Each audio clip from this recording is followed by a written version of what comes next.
Juntos por la misericordia del Señor, nuevamente nos encontramos aquí para predicar el mensaje de la palabra del Señor. Tengo el gusto de poder traer un mensaje hoy que espero que pueda hablar a su corazón y también a su mente. Hoy tengo el deseo de desafiarle y desafiarle desde el mismo título del mensaje que hemos preparado para usted. ¿Qué tal si me acompaña en una palabra de oración? Ponemos todo este tiempo en las manos del Señor y a partir de aquí que el Espíritu Santo se derrame como Él quiere hacerlo. Vamos a orar. Bendito Dios, gracias por la oportunidad de poder predicar tu palabra. Este es un privilegio, es un ministerio glorioso, pero también damos la oportunidad a la iglesia de poder mantenerse en sintonía, enchufados siempre con la presencia de Dios, y nosotros queremos ser en esta hermosa mañana instrumentos para traer bendición. Así que prepara el corazón de cada uno de mis hermanos. Gracias por la oportunidad que les ha dado de conectarse. Gracias porque todos los elementos juegan a nuestro favor en esta mañana. Y también si hay alguna persona que nos está mirando en esta hermosa mañana y se ha unido a esta transmisión, queremos bendecirlo también y darte la honra y la gloria a ti. Oramos en el poder del Espíritu Santo y en el nombre de Cristo Jesús, nuestro Señor y Salvador. Amén y amén. Muy bien, el título para esta mañana es No dejando de conectarnos. Sí, eso fue lo que escuchó. Probablemente se le haga familiar con algún pasaje de la Biblia que usted haya leído, pero sí, eso fue lo que dije. No dejando de conectarnos. Solo imagínese por un momento que el autor del libro de Hebreos, que es un pasaje que estaré utilizando en esta hermosa mañana, que el autor de la carta a los Hebreos, que no tenemos certeza de quién fue, algunos se lo han endosado a Pablo, pero no tenemos la certeza, pero vamos a imaginar que él vive en nuestros días. ¿Qué le parece? Vamos a traer al autor del libro de Hebreos y vamos a pensar que él es contemporáneo con nosotros. Y él va a redactar esta carta. Comenzó escribiendo Hebreos 1.1, Hebreos, disculpen, 1.2, 1.3, etcétera, etcétera, etcétera. Cuando llega al capítulo 10, solo quiero que piense conmigo. Solo quiero que viaje conmigo. Recuerde, es nuestro contemporáneo. O sea, es una persona que probablemente puede tener su edad o la mía o un poquito menos o un poquito más. Pero cuando él llega al capítulo 10 y el verso 25, entonces él comienza a decir, no dejando de congregarnos, mire qué interesante, no dejando de congregarnos como algunos tienen por costumbre, sino que exhortándonos, y tanto más cuando veis que aquel día se acerca. Y de pronto entra en razón y dice, no.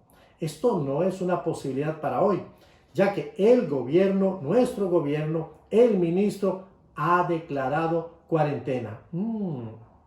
Entonces decide hacer un cambio en su redacción y ahora escribe algo más o menos así. No dejando de conectarnos como algunos tienen por costumbre, sino que exhortándonos, y tanto más cuando veis que aquel día se acerca. La razón de predicar este mensaje se debe a la observación que hemos hecho durante estos últimos días, semanas tal vez, si usted lo permite, o meses, y no solamente alrededor de nuestra congregación, sino que hemos tenido la oportunidad de ver algunas congregaciones amigas y nos hemos dado cuenta que algo está fallando. Sí, algo está fallando y creemos que es el compromiso para congregarnos. Claro, usted ya va a reírse y va a decir, pero si hace varios domingos, varios meses que no nos permiten congregarnos. Pero para efectos de nuestra realidad presente, yo voy a decir nuestro compromiso a conectarnos. Sí, eso escuchó. Jesús, al establecer la iglesia, en el libro de Mateo, capítulo 16, verso 18, se permitió decirle a Pedro, después de su acertada declaración, él estaba preguntando, ¿quiénes dicen los hombres que soy yo? Y comenzaron las respuestas. Pero Pedro brinca y dice, tú eres el Cristo, el Hijo del Dios viviente. Y entonces Jesús lo mira y le dice, y yo también a ti te digo que tú eres Pedro, Petros, y sobre esta roca, sobre la roca de su definición, edificaré mi iglesia. Sobre esa acertada palabra, tú eres el Cristo. Sobre esa afirmación, dice el Señor, edificaré mi iglesia y las puertas del Hades no prevalecerán contra ella. Me gustaría definir un poquito de lo que estamos hablando. Es necesario entender para continuar este tema de iglesia que el Nuevo Testamento nos da por lo menos dos sentidos para la palabra iglesia, y quiero demostrarlo con el texto de Primera de Corintios capítulo 1, verso 1 y 2. Dice el texto así: Pablo, llamado a ser apóstol de Jesucristo por la voluntad de Dios, y el hermano Sóstenes, a la iglesia de Dios que está en Corinto, a la iglesia de Dios que está en Corinto, y a los santificados en Cristo Jesús, llamados a ser santos, con todos los que en cualquier lugar invocan el nombre de nuestro Señor Jesucristo, Señor de ellos y nuestro. El primer sentido de iglesia es una iglesia universal que a su vez es invisible. Muy bien descrita por el apóstol Pablo cuando dice: a los santificados en Cristo Jesús, llamados a ser santos, con todos los que en cualquier lugar, no importa si es la China, Japón, no importa si es Estados Unidos, San Carlos, no importa si es la Guásima, no importa dónde estén, a todos los que en cualquier lugar invocan el nombre de nuestro Señor Jesucristo. La iglesia local, que es visible, pero además es audible y además es tangible, ¿qué estoy diciendo? Es una iglesia que se puede ver, se puede oír y se puede tocar. Esa es la iglesia a la cual Pablo dice: a la iglesia de Dios que está en Corinto. Pudo haber dicho que está en Jerusalén, la iglesia que está en Antioquía o la iglesia que está en San José, Panamá, Miami. No importa dónde esté esa iglesia, pero la define como una iglesia local, delimitada específicamente por una zona geográfica. En el Nuevo Testamento hay una palabra muy utilizada que es la palabra eclesia. De allí se translitera la palabra iglesia al español. Esa palabra significa los que son llamados hacia afuera con un propósito específico o para un propósito específico. 115 veces se utiliza la palabra eclesia en el Nuevo Testamento. Preste atención a este dato. De las 115 veces, 85 veces se utiliza en el sentido de iglesia local. Entonces podemos decir que un 73.9% es lo que determina el carácter y el énfasis que hacen los escritores del Nuevo Testamento para el tema de iglesia. ¿Por qué la Biblia insiste en que los hombres y las mujeres deben congregarse en una iglesia local? ¿Por qué? Muy bien, si usted prefiere que yo lo pregunte diferente, ¿por qué la Biblia insiste en que los hombres y las mujeres vivamos una experiencia de iglesia? Hombres y mujeres creyentes. Bueno, porque solo de esta manera podremos sobreponernos ¿a qué? A las crisis, a las dificultades, problemas, tribulaciones y vicisitudes que la vida nos presenta. Todos estos acontecimientos que he mencionado, la única manera de poder sobreponernos es cuando estamos en un ambiente, cuando nos desarrollamos en un ambiente de iglesia. Pero además, cuando vivimos, cuando nos desarrollamos como iglesia dentro de una iglesia local, podemos experimentar la solidaridad y también la identificación con nuestro hermano, con mi hermano y él conmigo. Las personas que no valoran la vida de iglesia se debe a que no conocen el alcance de su naturaleza. Y esto es sumamente precioso. Todos los creyentes, usted que tiene la oportunidad de estarme escuchando, las personas que están con usted, si son creyentes, y este servidor, todos necesitamos una iglesia local. Este es un tema presente, este es un tema que Dios ha puesto esta semana en mi corazón con alguna razón y vamos a tratar de desarrollar lo que el Señor quiere decirnos. En los siguientes minutos yo quisiera concentrarme y cargar la tinta en esta palabra, definición, o mejor, esta experiencia llamada iglesia, iglesia local. Y que cada uno de nosotros también necesitamos, no importa si la queremos o no la queremos, la necesitamos.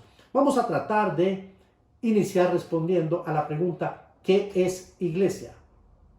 Técnicamente hablando, como dije, es una palabra que se desprende del idioma griego, es la palabra eclesia, y esto es lo que significa los llamados hacia afuera, pero los llamados con un propósito. Esto es muy importante, en un sentido tal vez un poquito más sencillo, más coloquial, un poquito más aterrizado. Diremos que la iglesia es el conjunto de personas que han tenido la oportunidad de reconocer su condición de pecadores. Cada hombre, cada mujer que puede reconocer que es pecador. Número 2, que se arrepiente de su pecado. Y en tercer lugar, le dice a Jesucristo, yo quiero que seas mi Señor y mi Salvador.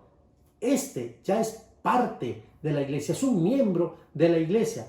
Y cuando decide congregarse en un lugar específico, entonces entra a sumar como parte de esta iglesia local.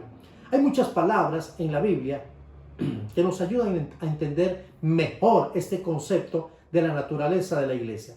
Son palabras que no son propias de nuestro idioma. Me gustaría que usted pueda escucharlas y no ponga tanto énfasis en la palabra, pero sí el efecto, el impacto que los escritores han hecho a través del Nuevo Testamento y sobre todo el mensaje que comunica, la analogía que comunica para poder entender mejor qué es esto de iglesia local.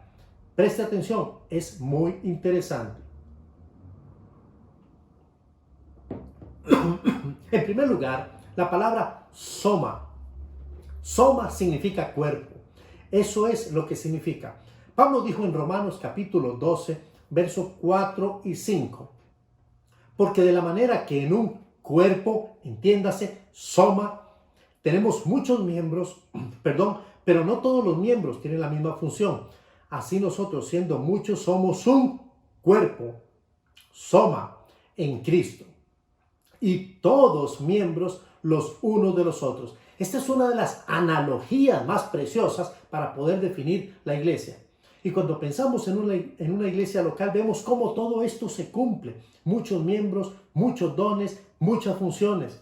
Son muchos los ejemplos en donde el apóstol Pablo compara a los creyentes con un cuerpo y en donde hay muchos miembros y nos pertenecemos los unos a los otros, creando una natural dependencia el uno del otro. La iglesia es, por consecuencia, un cuerpo. La otra palabra es la palabra koinonía. Hechos capítulo 2, versos 42, muy presente en este mensaje y en este tema, nos recuerda lo siguiente. Hechos 2, 42. Y perseveraban en la doctrina de los apóstoles, preste atención, en la comunión unos con otros y en el partimiento del pan y en las oraciones. Esto precisamente es lo que significa koinonía. Comunión es una común unión. Somos compañeros en donde nos expresamos una profunda relación de amor horizontal. Nadie es más, nadie es menos. Esto es sumamente bello. La iglesia es una comunidad simplemente, así como usted lo escucha, una comunidad donde tenemos un elemento común, denominador, que se llama Jesucristo. Yo podría darles más pecado, podría darles más perdón, pero estamos aquí precisamente porque somos una comunidad.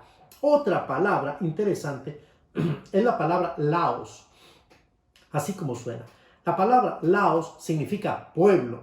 Y algo muy interesante es que precisamente esta palabra es la palabra que conecta con el Antiguo Testamento, el pueblo de Dios. Ahora, en el Nuevo Testamento, laos quiere comunicar la misma idea. Es el pueblo de Dios. Somos el pueblo de Dios. Así como nuestro hermano ha querido componer o ha compuesto esa canción donde insiste, somos el pueblo de Dios. Ya lo había dicho antes, Primera de Pedro, capítulo 2, verso 9. donde él afirma, mas vosotros sois pueblo adquirido por Dios, pueblo adquirido. La iglesia es pueblo de Dios. Otra palabra bonita es la palabra genos. Sí, la palabra genos. Esa palabra me gusta. Esa palabra comunica la idea de linaje, descendencia.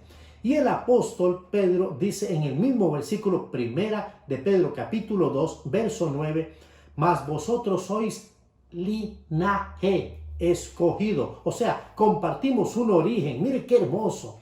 Compartimos un origen, una historia. Venimos de la misma fuente. Eso es la iglesia. Esa es la iglesia del Señor. La iglesia es linaje escogido. Pero también otra palabra es la palabra etnos. Hoy estamos aprendiendo. Hoy estamos refrescando muchos conceptos hermosos que describen la naturaleza de esta iglesia preciosa, la que Dios nos ha prestado. Es la iglesia de Dios. La palabra etnos comunica la idea de gente. En Éxodo capítulo 19, verso 6, se habla de la siguiente manera. Preste atención.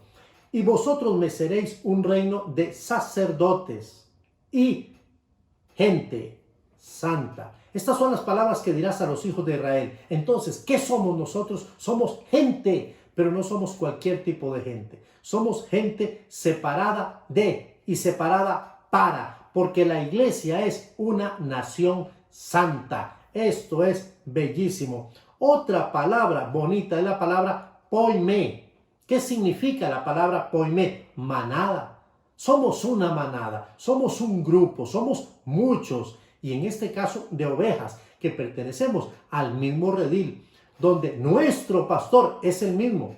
Jesús nos enseña que Él es el buen pastor. Salmo 23, el salmista lo dijo, Jehová es mi pastor, y si Él es mi pastor, yo soy su oveja. ¿Es usted una oveja del Señor? ¡Qué hermoso! Esto es emocionante. Juan capítulo 10, verso 14 nos dice, yo conozco mis ovejas. Ve el concepto. Yo conozco mi manada de ovejas y mis ovejas me conocen a mí.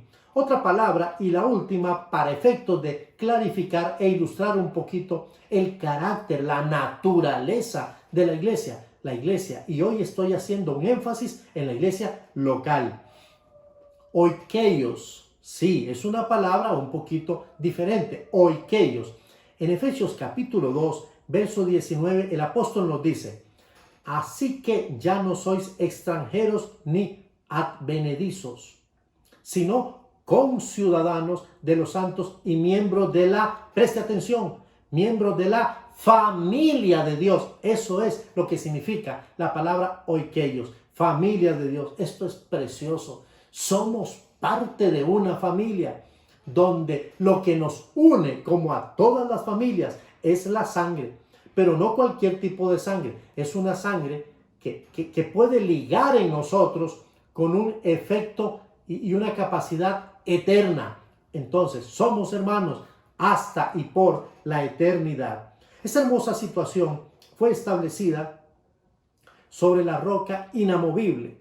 Y hoy, lamentablemente, esta iglesia a la que yo estoy tratando de describirle a usted está siendo amenazada. Y ha sido amenazada desde el principio. Y hoy no es la excepción. Jesús dijo, y yo también te digo, recuerda Mateo 16, 18, tú eres Pedro, y sobre esta roca edificaré mi iglesia, y las puertas del Hades no prevalecerán contra ella. ¿Por qué Jesús dijo, y las puertas del Hades? Entiéndase, tradúzcase, y las puertas del mismo infierno no prevalecerán contra ella. Porque la iglesia tiene enemigos. Claro que sí. La iglesia, su iglesia, tiene enemigos. Nuestra iglesia tiene enemigos. Yo quiero mencionar solo algunos de los enemigos que son enemigos clásicos de la iglesia. Número uno, el diablo. El diablo es el enemigo número uno de la iglesia. Efesios capítulo 6, verso 12, nos dice que nuestra lucha no es contra carne y sangre, sino contra los principados, enemigos de la iglesia. Potestades, enemigos de la iglesia. Gobernadores de las tinieblas, enemigos de la iglesia. El mundo es un enemigo de la iglesia. Las circunstancias que adversan a la iglesia son enemigos de la iglesia. el gobierno, con sus leyes, esas leyes que nos hacen que aceptemos lo bueno como malo y lo malo como bueno, enemigos de la iglesia. Pero ¿sabe quién también es un enemigo de la iglesia? Usted y yo. Nosotros, en muchas ocasiones, nos hemos constituido enemigos de la iglesia. Quiero animarle a pensar en nuestros días. Quiero animarle a pensar en el aquí y en el ahora. Hoy hemos experimentado un cambio radical, un cambio que ha traído interesantemente cosas buenas y cosas malas. Estar en casa es interesante, pero trae sus ventajas y sus desventajas. Alguien dijo, nos han cambiado el mundo. Quizá sería mejor decir, no sé qué piensa usted, nos han cambiado la historia. Hoy hemos tenido que incrementar un nuevo estilo de vida. Sin abrazos, sin besos, sin visitas, con un nuevo vocabulario conocido pero antes no utilizado, el protocolo. Tenemos que cuidar el protocolo, la burbuja social, la distancia social. Nos han enseñado a hablar. Han replanteado nuestro vocabulario. Estamos como aprendiendo a hablar. La iglesia sufre. La iglesia está sufriendo. La iglesia del Señor está sufriendo y nosotros podemos marcar la diferencia y no sumar como un enemigo más, que ya de por sí la iglesia los ha tenido, los tiene y los tendrá. Lo que digo es que nosotros nos constituimos en enemigos de la iglesia local cuando, preste atención, cuando no somos congruentes con la iglesia a la que pertenecemos. ¿Escuchó? Congruentes, consecuentes con la iglesia a la que pertenecemos, con todos sus estatutos, normas, con todas sus cosas buenas y sus cosas diferentes. Cuando no entregamos nuestros dones al servicio de nuestra congregación, somos enemigos de la iglesia. Cuando no apoyamos económicamente la iglesia donde nos alimentamos. Una joven hace la siguiente pregunta en un foro abierto: ¿y a dónde debo enviar mis contribuciones? A las diferentes iglesias donde yo escucho los diferentes mensajes, o a la iglesia a la que pertenezco. Y obviamente con mucha sabiduría alguien le respondió: a la iglesia donde perteneces, a tu iglesia local. Allí se debe tu fidelidad. Si tú quieres dar y puedes ser muy generoso o muy generosa, puedes hacerlo, pero no debes de comprometer lo que le corresponde por decreto a esa iglesia, la iglesia donde tú te alimentas, tu iglesia, la iglesia local. Nosotros nos convertimos en enemigos de la iglesia cuando no nos parece más fácil desconectarnos que obedecer al espíritu de Hebreos 10:25, que nos dijo: no dejando de conectarnos como algunos tienen por costumbre, sino exhortándoos, y tanto más cuando veis que aquel día se acerca. Amados, no es una herejía. Quiero recordarle, dije el espíritu. ¿Cuál es el espíritu que tiene Hebreos 10:25? Hebreos 10:25 no está tan preocupado en el tema de la congregación como una experiencia física única y absoluta que hoy nos ha sido vedada. Hebreo nos está diciendo, ustedes deben de tener una conexión, primero con Dios, segundo con sus hermanos. Eso es iglesia. Y la iglesia local nos da esa bendición y ese privilegio. Y las circunstancias, las condiciones y esta pandemia no nos va a detener. Podemos continuar siendo iglesia. Amén. Aleluya. Dios nos desafía a ser y hacer iglesia. Ser del verbo ser, pero hacer del verbo hacer iglesia de forma diferente. Claro que sí. No podemos ignorar que nosotros somos la amada novia del Cordero. Eso lo sugiere Efesios capítulo 5, versos 25 y siguientes. Cristo ama a la iglesia y la ama a tal punto que se entregó por ella. Dígame si hay un amor más grande que este a la iglesia. La iglesia es propiedad privada de Dios. ¿Sabe por qué? Porque Él la fundó, Él la estableció. Jesús se encarga de edificar su iglesia. Sí, amado. Él es el que edifica. Dios es el que edifica. Y quiero darle algunas noticias que son buenas, gratificantes. A mí me emocionan.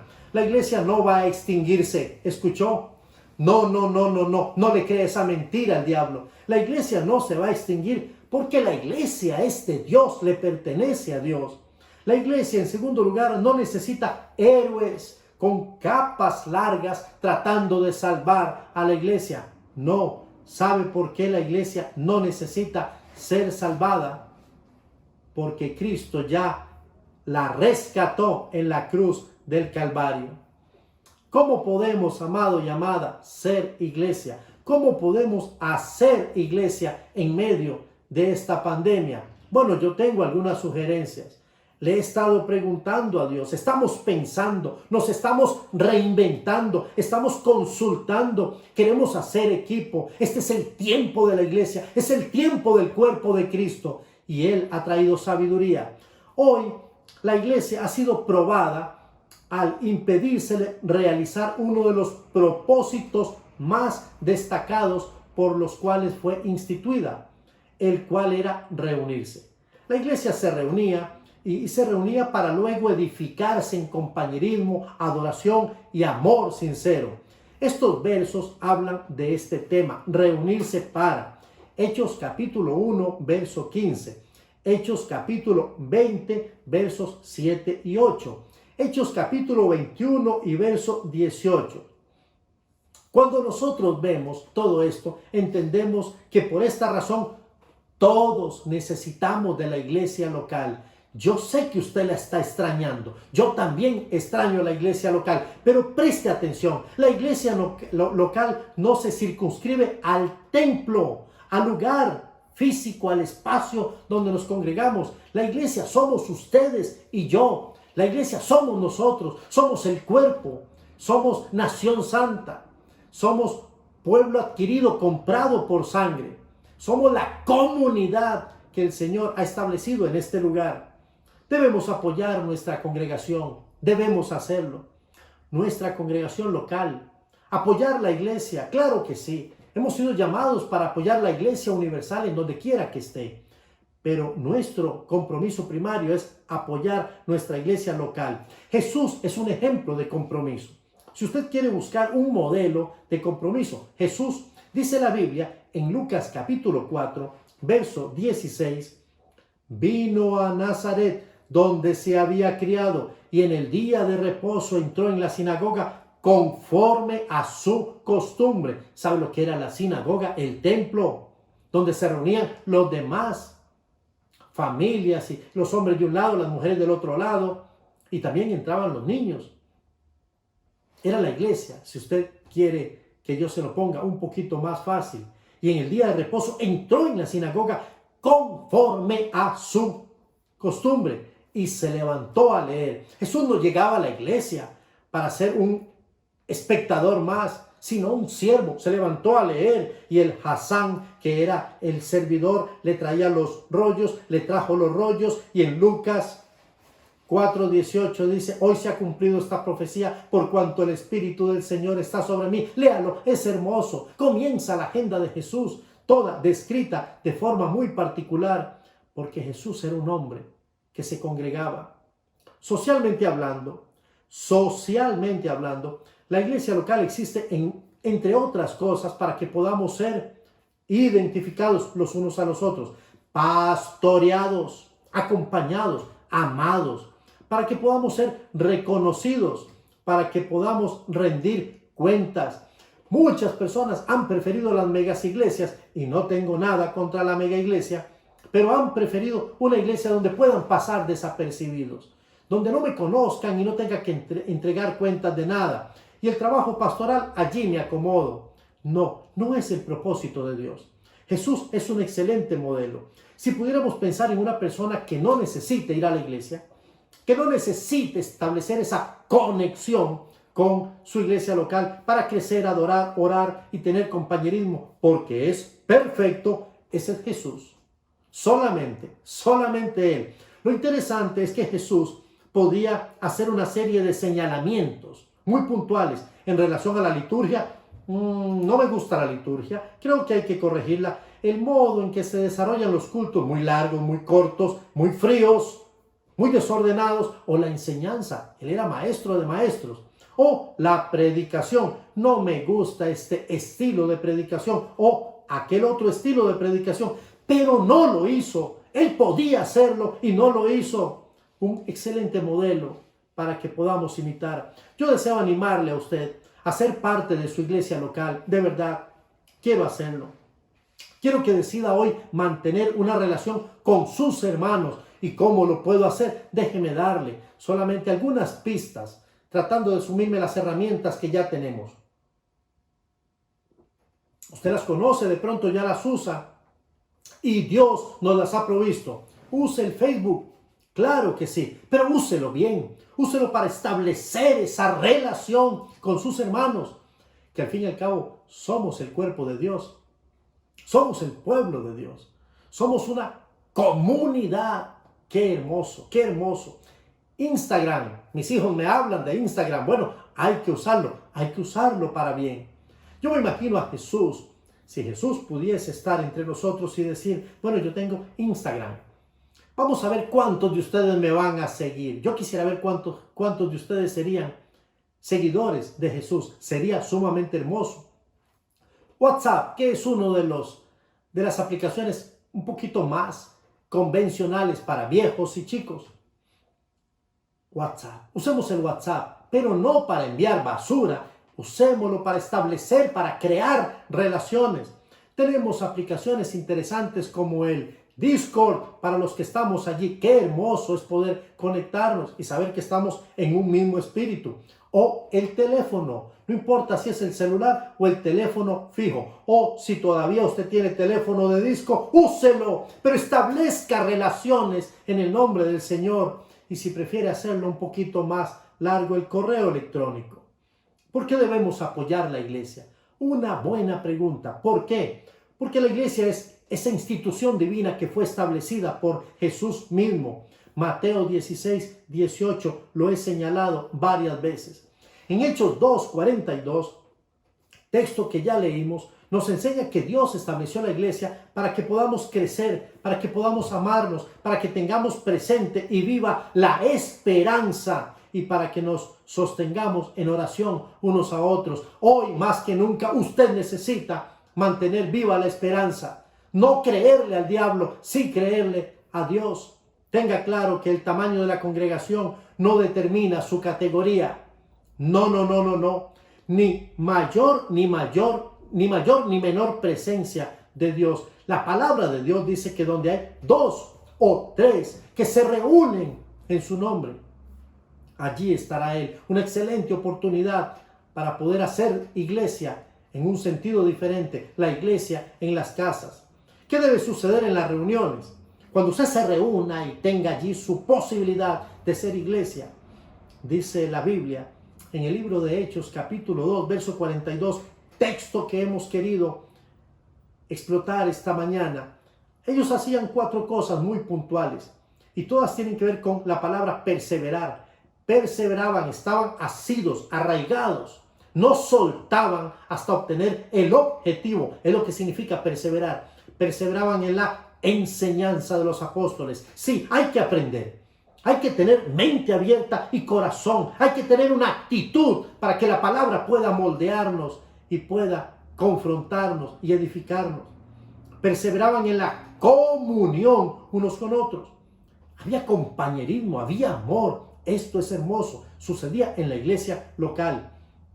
Perseveraban en el partimiento del pan. Qué bueno, para compartirlo. Lo parto para compartirlo. Y en las oraciones. Quiero concluir.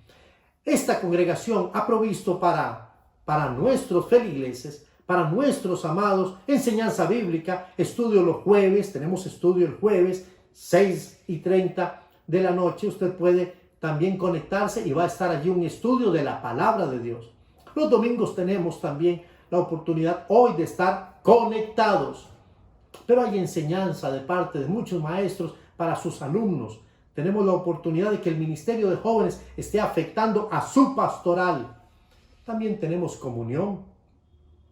Es cuando dejamos que nuestro común denominador sea Jesús. Entonces usted es importante para mí como yo, porque Jesús es su hermano y es mi hermano, es su Señor y mi Salvador.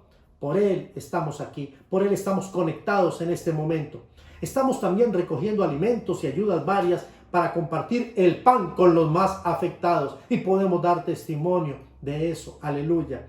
Y tenemos un equipo de oración que está orando 24 horas, 7 días a la semana.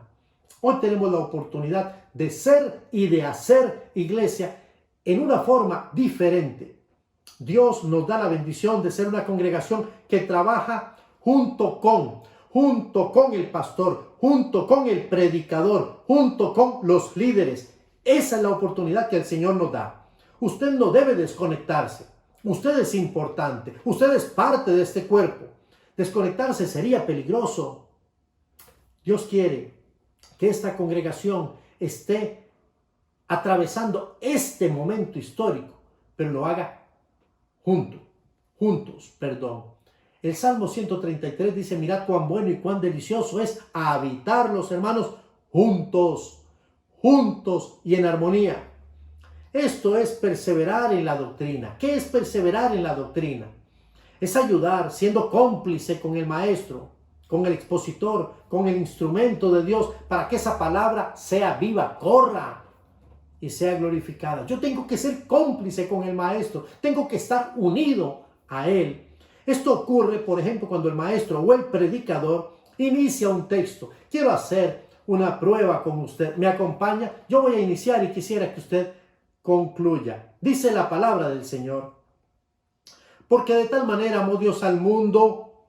Usted está diciendo en su casa que ha dado a su Hijo unigénito para que todo aquel que en Él cree, ¿verdad que sí?